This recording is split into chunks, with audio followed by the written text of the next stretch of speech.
Welcome to the Superhumanize podcast. Today, I'm honored to speak with Leslie Zane, a woman whose work reveals the unseen forces that shape our decisions, our loyalties, and even our sense of self. Leslie is an award-winning marketer, TEDx speaker, founder, and CEO of Triggers Brand Consulting, the first brand consulting firm rooted in behavioral science and a foremost authority on leveraging the instinctive mind to drive brand and business growth. With a BA from Yale, an MBA from Harvard, and a career that includes leadership roles at Procter Gamble, Johnson, and Bain Company, Leslie has dedicated her life to understanding what truly drives us as human beings. Her pioneering concepts, such as the brand Connectome and growth triggers, illuminate how subconscious cues influence everything, from consumer choices to cultural narratives. Leslie is also the author of the book, The Power of Instinct, The New Rules of Persuasion in Business and Life. But beyond business, Leslie's insights invite us to reimagine the architecture of our beliefs, to recognize how positive associations can override fear-based programming, and to explore how branding itself is not just strategy, but frequency, resonance, and soul expression.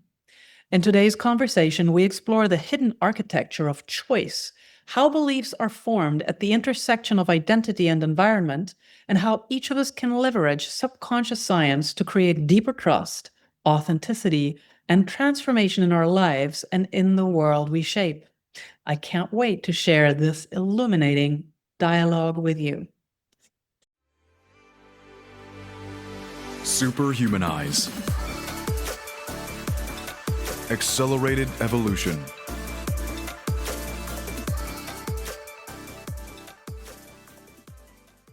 Leslie, what a pleasure to connect with you. Welcome to the Superhumanize podcast. Thank you so much, Ariane, for having me. This is going to be a lot of fun. Yes, absolutely. And Leslie, one thing I often talk about with my audience is how we can rewire our beliefs. So not just through things like conscious affirmations, but really also by addressing the deeper structures of the subconscious. And that's why your concept of the brand Connectome struck such a chord with me. It seemed to me that it parallels also what we in biohacking might refer to as identity reprogramming. Can you walk us through how your brand Connectome model works? And maybe also how we may apply these same principles to reshape our own inner narrative, not just as consumers, but as humans who are evolving and trying to become our most aligned selves. Sure, absolutely. Let's take a step back first and understand that the brain has two mechanisms, the conscious and the unconscious. These two mechanisms work together. Sometimes they fight one another. And most of the decisions we make on a daily basis and most of the instincts that we have come from the unconscious mind. This is also known as System 1, System 2, where System 1 is that unconscious mind. So about 95% of the decisions we make in an average day are made on instinct automatically. So essentially, we don't really control ourselves. We don't control our decisions. Our unconscious mind is literally dictating what we do. And it turns out that beneath that sort of snap decision, automated thing that we're constantly doing is what we call the brand connectome. And the brand connectome is the cumulative memories that sort of get glued to a brand that lives in the mind, creating this network of memories and network of positive and negative associations, some of which go as far back as childhood. So if you're a brand like McDonald's or Coke or Pepsi, a big legacy brand that's been around a long time, you have a large connectome because all these memories have accumulated over time. And it turns out that the brand that you buy is the one with a larger connectome versus the one you don't buy. So if it's, let's say, McDonald's and Burger King or McDonald's and Wendy's, if your McDonald's connectome is larger and more physically salient in your mind, that is the brand that you choose automatically. And that other brand, Burger King, Wendy's, whatever it is, has a smaller connectome. It's not as dominant in your mind, meaning it doesn't take up as much physical space. And so we can look at all the decisions we make as the sort of these two connectomes, or the one dominant connectome is the one you choose, and these other brands that are less in your world, those have smaller connectomes. Those are the ones that you don't buy. Now you're asking, how does it apply to other things in our lives other than brands? The answer is everything that you do comes down to connectomes, everything. So let's say you are supposed to take a certain asthma drug because you're an asthmatic patient. But a lot of people don't like to take their medications. They maybe need to take those medications, but maybe they're not. So the person who is not taking their medication when they should probably has a connectome filled with associations that medications are bad for me. I don't want to get hooked on this. And so they are not compliant with taking their medication because that connectome dominates versus the one that the other connectome that says they should take their medication and it's good for them and they need this and it's okay this in this instance to take medications because your body needs it. That one would be the less dominant connectome. So everything in life, politics, social causes, literally we can apply this to anything and everything in our lives. And that's the really cool thing about it. You can always keep finding new ways to use the connectomes to explain a lot of crazy things in the world. Yes, I love this, Leslie. Thank you for explaining it in this way. And let's stick with the example that you just mentioned. So, somebody who would really benefit from taking the asthma medicine, but they have such a large connectome, basically telling them, no, taking medicine is bad for me, whatnot. So, how can somebody who, because knowing cognitively about, like, I should really take this medicine will not necessarily get us to do it. So, how can somebody that would be aware of these mechanisms, or how could they rewire this to actually do what truly is beneficial for them and override the more dominant connectome? So, the topic we're on is the topic of compliance and adherence. These are huge topics in the world of healthcare and pharmaceuticals. They literally spend hundreds of thousands of hours, and scientists have been asking these questions for decades because when a patient is not compliant with their medication, they get into trouble. Very interestingly, the number one emergency room visit in this country is asthma patients who can't breathe, right? Because they've convinced themselves that maybe they don't need that medication.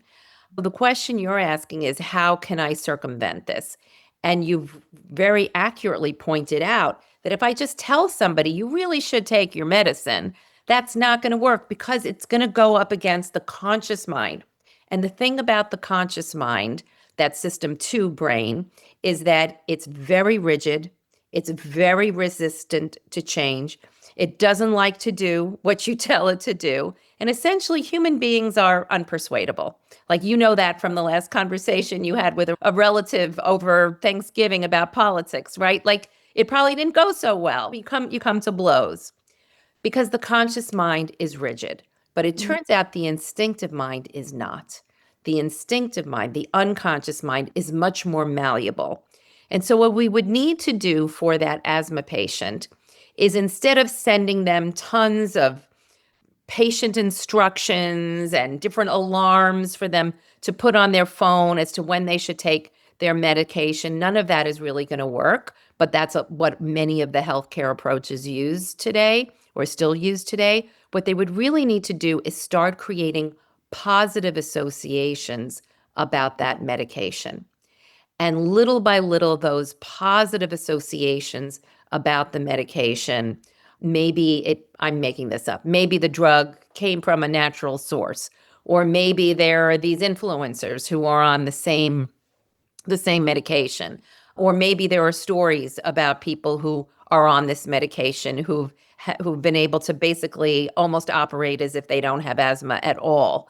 maybe associating it with going outside in a grassy area with a bright blue sky, like a Claritin commercial, like associating it with breathing freely and being able to take vigorous walks. Like all of those kinds of positive associations would slowly overwhelm the negative associations. And the brand Connectome for taking the medication would then grow in Mhm. the brain. And so, one of the ideas I want to introduce to you is the idea that a brand connectome is actually a living thing. It actually grows and thrives, but it can also shrink and shrivel and wilt. So, anything that we want to communicate in life, anything that we want to sell, a business we want to sell, a behavior that we want to create in ourselves or in others, it all relies on think of it as planting a seed in somebody's brain and adding new positive associations to that seed that acts as like the water, the sun, the soil, the nutrients for that seed that's going to make that seed grow from a seed into a seedling, into a plant, into a bigger plant, into a tree, puts down roots. And that root system, that branch system, when your tree becomes larger than that of either the other behavior or the other brand, people are going to buy your brand. People are going to do the behavior you want them to do. So essentially, this is like a game of Monopoly. Whoever owns the most physical real estate in the brain wins. And I need to create a bigger, vaster, larger, more positive root system and branch system so that I take up more physical space in the brain. And that's how I get people to do what I want, or get myself to do what I should be doing, or grow my business in other people's brains. It's all the same. That makes a lot of sense, Leslie. And let's also talk about the opposite. I would like to take myself as an example of some brands that you mentioned previously, not even zeroing in on one, but let's take McDonald's, Burger King, Wendy's. And in my childhood, of course, growing up in all kinds of different countries, also spending time as a child in Germany, as well as in Spain, as well as in the United States. I grew up in a diplomatic household. So I was exposed to a lot of different marketing with regard to these types of fast foods. And I used to love the Happy Meal or all these burgers. And I probably have not touched anything of the likes in over 2 decades because at some point for me, my personal values didn't align anymore. So whether it's animal welfare or sustainability or simply the desire to input non-processed foods into my body, so you could not pay me enough money to eat something from one of these brands now, unless I would save somebody's life by eating a burger, right? So to You make would a do that. Yeah. yeah. But so what actually happened to my brand Connectome or brand Connectomes that were very strong, right? I used to love it. And how did my shifting values and certain realizations? So what happened? Take me as an example. I would like to Yeah. understand what happened. Absolutely. So, what happened to you is that little by little, negative associations about, let's say, McDonald's seeped into your brand Connectome. And in spite of all the positive associations that you had with McDonald's, and I'm imagining some of it was the nostalgic memories of your youth. Maybe you went there with your family. Maybe your parents took you there for birthday parties. You remember the joy of finding the toy in the Happy Meal. The negative associations became so great about processed food, fake food, chemicals, whatever it is that you associate with it now. Those negative associations infiltrated your brand Connectome almost like a virus. And negative associations can get into that tree, can get into that plant, almost like a disease starts to cover some of the trees that you probably have in your backyard or that you've seen in other people's gardens. And those negative associations, little by little, if they're not controlled, they start to consume the tree. So in your case, I would argue that there's actually lots of positive information about McDonald's food, how it sources its food. It has sustainable methods. It may appear processed because those chicken nuggets have a shape, but it's all meat, all white meat chicken. The cows, they're free range. There's a lot of positive information that's really the truth about McDonald's food, but it hasn't reached you for whatever reason. And so you sit there with this very negative connectome. And when the negative associations of a connectome outweigh the positive associations of the connectome, there's a tipping point and you stop using it. So it can almost be like some percentage, let's say 60-40 positive to negative, but at a certain point, the negatives grow large that they like almost like weeds in the garden, they overtake that tree and you flip and you stop being a user. And we see that happen all the time to brands that their core customer starts to lapse because these negative associations get into the connectome. If you're not constantly monitoring the negative associations that occur in the connectome and nipping them in the bud and like almost pruning them like dead leaves as soon as they come in, then it can happen that the negative associations overtake your tree and then you lose a customer. And I used to Nobody be a wants that. great core customer, and I just found after many years it just doesn't align with what I want anymore. Yeah, I'm actually happy about that connectome dissolving, and we're basically also talking about neural connections, and the more neurons fire together, the stronger they get. So these particular neural connect pathways just atrophied in me with regard to, let's say, these types of food, for example. Something that also fascinates me is how certain symbols, colors, or words can act as triggers that can rewire our physiology. They can raise dopamine, shift our state, our nervous system. And your idea of growth triggers seems to me to mirror this. And I would like to learn from you, Leslie, so tell us more about growth triggers and also what some of the most effective growth triggers you've uncovered are, and maybe also how we can adapt those for personal transformation. Yeah, absolutely. Okay. So first of all, Triggers is the name of my company. It's Triggers Brand Consulting. And I found my first trigger decades ago. I was working on the Johnson's baby business. I was actually at Johnson and Johnson at the time, and we still only had mothers and babies in all of our advertising. Moms washing babies' hair, giving them massages with Johnson's baby lotion. And the business wasn't doing well at the time. It was either stagnant or slightly declining. We had lost some share to private label baby care brands. We had lost share to Men and Baby Magic was the big brand at the time. And I went on this campaign because I had basically noticed that fathers were getting more involved in caregiving. They were starting to change diapers. They were taking their kids to soccer games. And I remember that when a mom would see a dad pushing a baby carriage, their heads would turn. And I Mhm. was like, something's up with this. So I remember I marched into my boss's office and I said, we need to put the first father in a Johnson's baby shampoo commercial. Mhm. And he said, you're crazy. He literally said, you're crazy. And I said, no, I know that we need to do this. I know this is right. And he's, no, this is, I remember seeing in my performance review, he said this was an executional concern, not a strategic one. And yeah, I shook my head too. I cried myself to sleep that night. I was very upset, but I kept advocating for it because I knew it was right. And the bottom line is we finally put the first father in a Johnson's baby shampoo commercial. And guess what happened? Product Sales started skyrocketed. flying off the shelves. The business bounced back. It was like one of the most successful commercials in the company's history.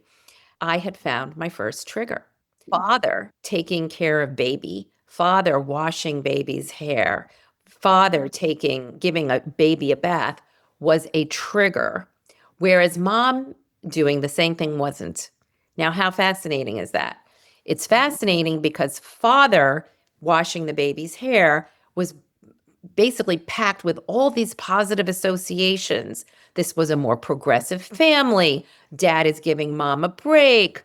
The contrast between the stronger, more powerful male body and the very tender newborn, there was this juxtaposition that you just didn't have with mom and baby, this visual juxtaposition. And so I really had found my first trigger, and I started to realize that there are these powerful cognitive shortcuts that are just this very simple, succinct code or cue in any of the five senses. We happen to be talking about visual ones right now because those are the easiest, but it could be olfactory, it could be tactile, it could be audible, it could be verbal, it could be in any of the five senses. I had found this trigger, and I realized that what it meant was that there were all these positive associations packed into that code or cue without having to say any of them. You didn't need to say them. You just need to show it. And so that actually became the name of my company and became my greatest methodology for driving growth quickly. That if I gave my clients, if I figured out what their 15 to 20 to 25 triggers were, verbal triggers, visual triggers, image triggers, we could pack their content with all of the most powerful cues that have the most inherent positive associations. And now, when I add that to the brand, Connectome grows automatically. It exponentially expands. And so, what other people were taking months, if not years, to do to drive growth, my company was able to accelerate business growth like in a week or two of the marketing campaigns that we were developing being out there. Because essentially, the trigger, the growth trigger, is acting like fertilizer for that tree. And it's making accelerated growth happen because you actually can't increase your market share until you increase your mind share. So expanding the share of mind. And this is not just this whole thing that exists in the unconscious mind. It's literally the key to business growth. And that's what makes it so exciting. Yeah, that truly is exciting. And I'm curious, this may not be a question that you can or want to answer. I'll just ask it. And obviously, the answer is not a full marketing campaign, but just out of curiosity, one of my husband's and my businesses, we have a few different companies in the health and wellness space. So one particular one is we research, develop, manufacture supplements. We have a couple of our own brands, big focus on oral vitamin sprays and functional sprays. So it gets absorbed via your mucosa, bypasses the GI. Just as an example, is there a particular trigger that comes to your mind immediately when hearing about this? So it's not something that we do off the top of our heads. Yeah. We have a whole process whereby we identify memories in people's minds that sort of connect with the category, connect with the brand, connect with the business. And then we test many of them in order to identify which one or ones, usually multiple ones, are elevating the brand in people's minds. But I'll do some free consulting while we're sitting here because it'll be fun. Who is your greatest competition? Who would you say you're competing against? And when you answer this, I don't want you to tell me somebody who's just like you. I want you to tell me a competitor, a brand that people are using that instead of this, that you would like to unseat. But that's huge. It's Okay. way bigger than your business. Okay. And I don't even want to say unseat because I love the brand and I love the founder. They're amazing. But let's say, for example, somebody that comes to mind and they've built a huge brand out of their living rooms is Mary Ruth Organics. Now, they don't only focus on sprays, but they are very family oriented, have a big skew of all kinds of different products. The interesting thing about what you're saying is you're choosing a competitor that is still in the same organic space that you are in. And what I encourage small businesses to do is not to think of your competition as businesses that are just like you. That's actually not the recipe for the highest growth. The best way to think about your competition is who is the large dominant competitor in this in the overall category. It could be anybody. It could be Olay. It could be Dove. It could be L'Oreal skincare. It doesn't need to be an organic player because if you only had $1 to put in your marketing and you're an entrepreneur, so obviously you don't have the same amount of money to spend on marketing that Dove or Olay do. Your best bet is to take your $1 and put it against the largest swath of potential consumers as possible. Whereas if you only look at Mary Organics, what was it, Mary Ruth. Mary Ruth Organics, then you are going after a smaller swath of consumers. And so just this is simple math. Am I better off taking my $1 and putting it against a larger volume of consumers in terms of what I'll get back, my ROI, or putting it against a smaller number of consumers? It's obvious. The bigger I think of my market, the greater return I'm going to get. And that's how a small company starts to unseat a much larger company. A great example of this is Dollar Shave Club going after Gillette or Schick, right? Those are gigantic razor brands, but they were bold enough to basically take down a giant competitor by saying they were over-engineered and too expensive. And by the way, you can't even get it out of the shelf because it's behind a plastic locked box. You can't even pick up the razor, all of the negatives about Gillette. So they found their vulnerabilities and they put their strengths against that larger brand's vulnerabilities. That's the best advice I can give any small company is find that big brand that is in your general category and take your strengths, find their vulnerabilities, and you will get much larger volume than if you just go after another little guy. Excellent, Leslie. Yes, and I forgot the name because I've never met them in person, but the Dollar Shave guy, founder, he actually a few years ago built a very nice house, not far from us in our neighborhood. So it's apparent that he made some very smart decisions. There you go. Yeah. Yeah. And he also had a very good sense of humor and he did his own video that went viral at the time. It was very effective, but it did exactly what I'm saying. Yeah. It accentuated the positive associations about Dollar Shave Club and accentuated the negative associations about Gillette. And that is a recipe for success because there were two brands there and he elevated his brand and pushed the other big brand down. Yes. And so that is really what we're talking about. The brain is a relativity machine. And so we make decisions in juxtaposition to two things. And for somebody to choose your brand needs to be perceived as superior to that other brand. It doesn't need to be actually superior. It just needs to be perceived to be superior. Two different things, perception Right. and reality.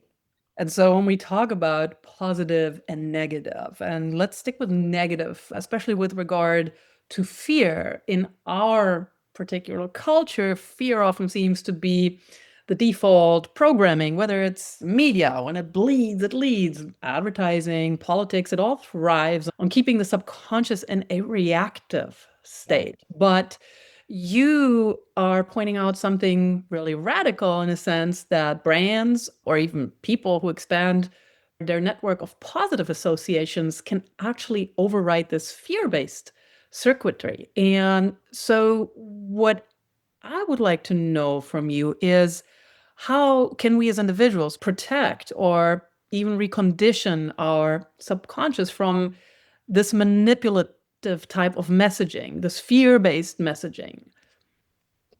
Yeah. So look, I think fear freezes action and belief unlocks it. And belief comes from positive associations. So we have some clients who, when they have a negative association come into their brand Connectome, they try to say, oh, that's, that we don't have that negative thing that you think we have.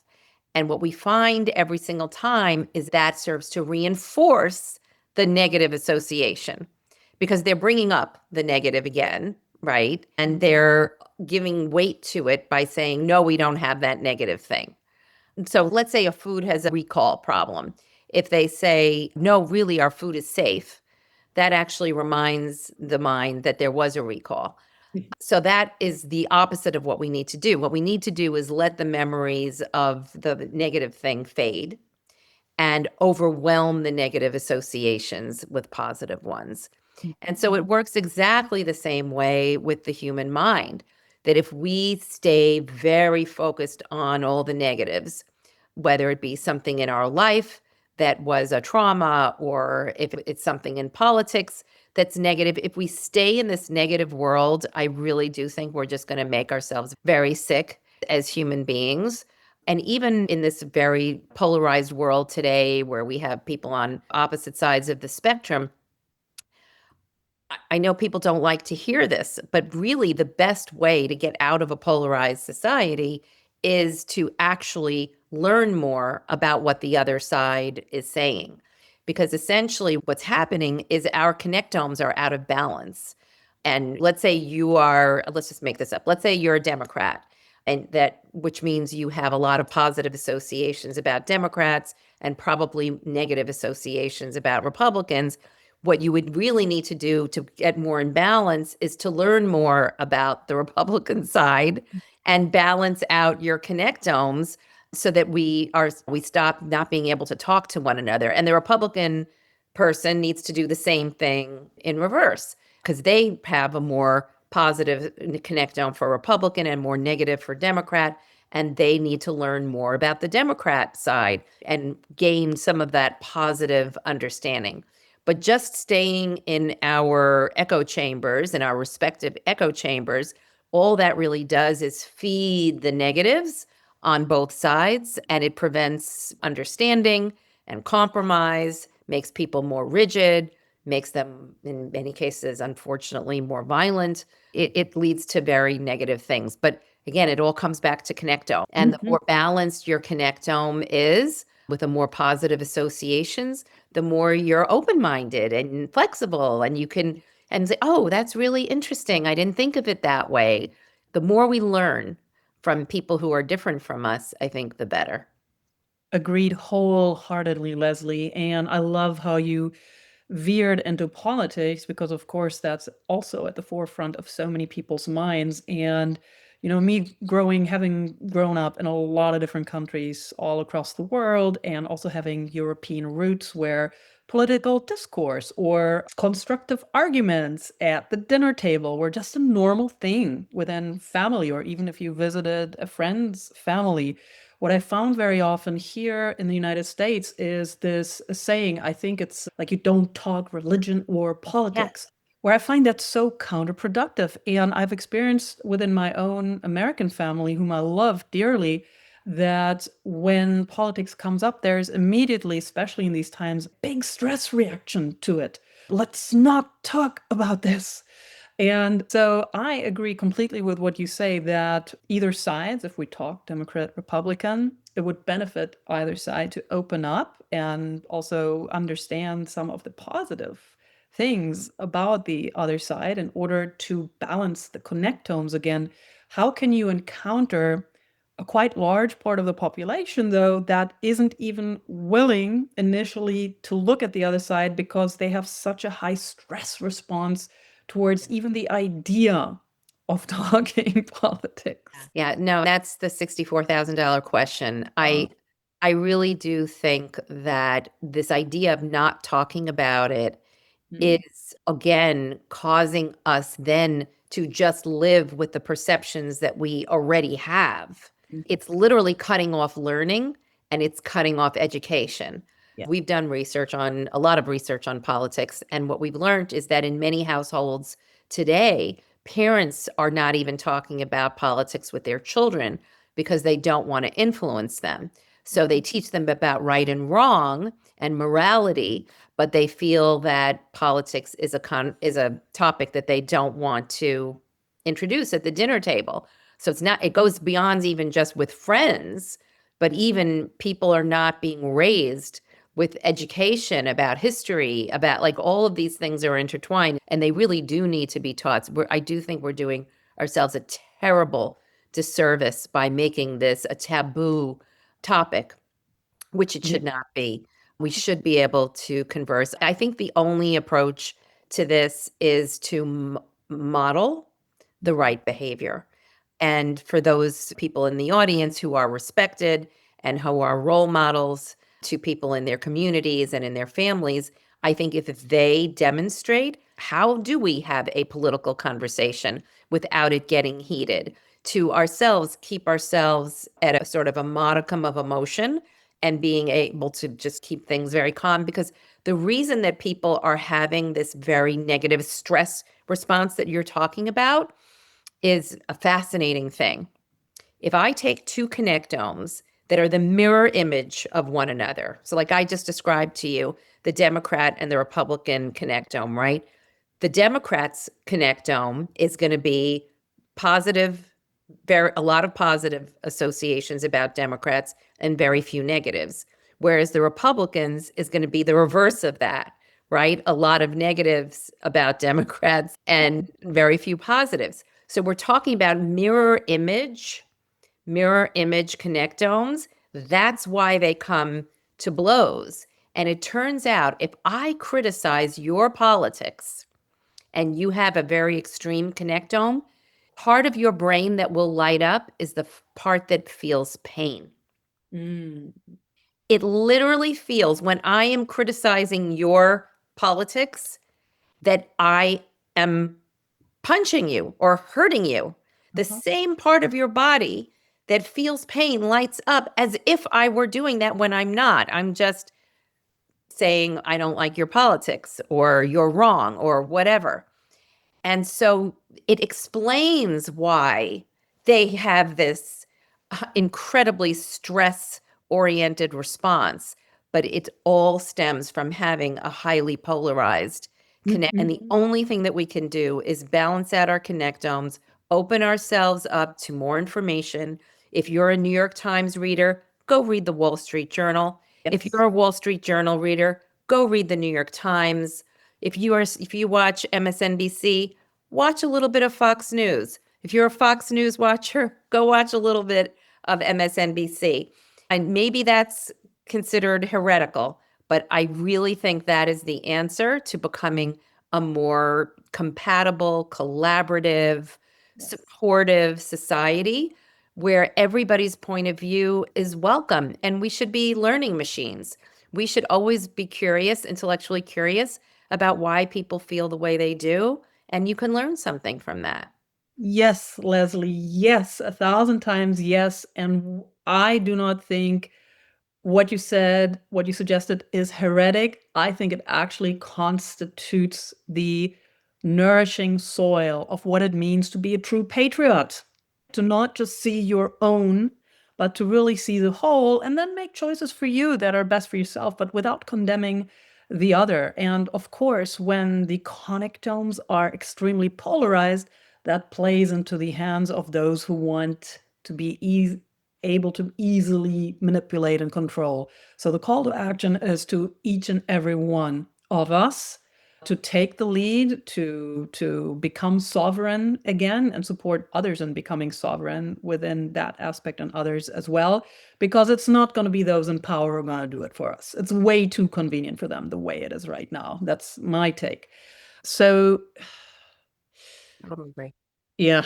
I would like to circle to something that really struck me as I was also researching your work, Leslie, and also knowing that many of our audience are leaders, they're healers, they're entrepreneurs who are building conscious brands. They're not just selling something, they are sharing things, products, processes they deeply believe in. They're transmitting a frequency in a sense that they want to ripple in the world. And your work offers a really powerful lens into how we can shift these subconscious cultural narratives by embedding more empowering associations into the collective psyche.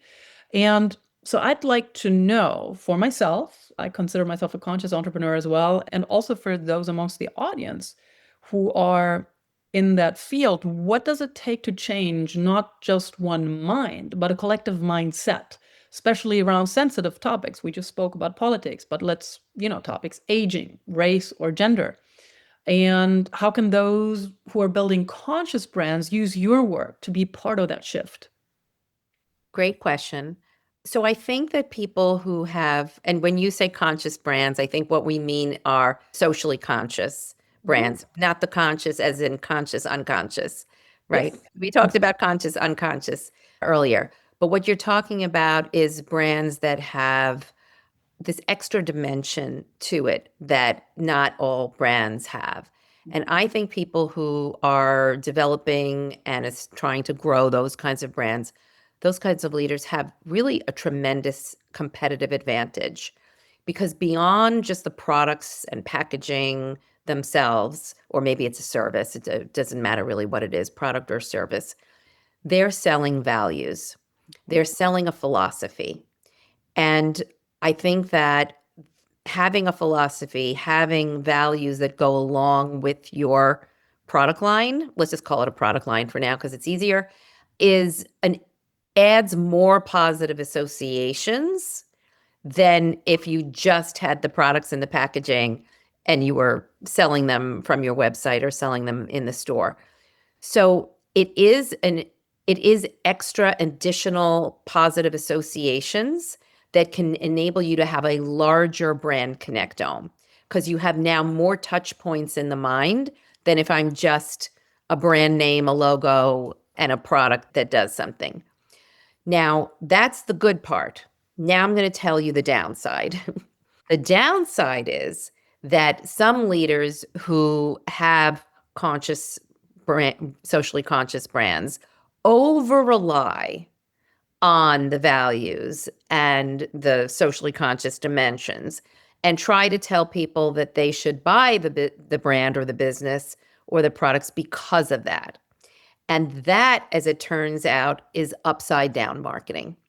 At the end of the day, human beings are selfish, self-centered creatures who want benefits if they put their money on the table, right? They need to get something back that actually delivers the benefits. And what I've seen very frequently with socially conscious brands is that they spend so much time talking about whatever it is, sustainability or their values, that they de-emphasize the product benefits, their expertise, the expertise that the business, that the brand has, and let those fall to the cutting room floor. And that, as it turns out, is a big mistake because while 67% of people say that they buy sustainable, socially conscious brands, only 27% of them actually do. Wow. There's a tremendous fall off between what we say and what we do. And so what that means is you still need to communicate your product benefit. You still need to communicate your consumer benefit. The difference between the product benefit and the consumer benefit is the product benefit is specific to the product. The consumer benefit is what does that product do for the consumer specifically. Think stops hunger for Snickers. Stops hunger as a product benefit from stopping you. In other words, it keeps you going is the consumer benefit of that product benefit. So you need your product benefit, your consumer benefit, and most of all, you need an expertise. People are only going to buy something from you if they think you have greater expertise at that thing than the next guy. And so expertise is another really important thing because it conveys perceived superiority if you have a very specialized thing that you do better than other folks. And that needs to come out. Keep your values, keep your philosophy, let that be part of your story, but don't let it be the whole thing. Beautiful. And again, this makes so much sense. It's a science in a sense, what you do, and a lot of knowledge and years and decades of expertise. It also strikes me as an art, really, how I see you weaving, and I know we're not even scraping the tip of the iceberg. There's something else in your work that I really resonate with, and that's it feels distinctly feminine. It feels subtle, non-linear, and highly emotionally intelligent.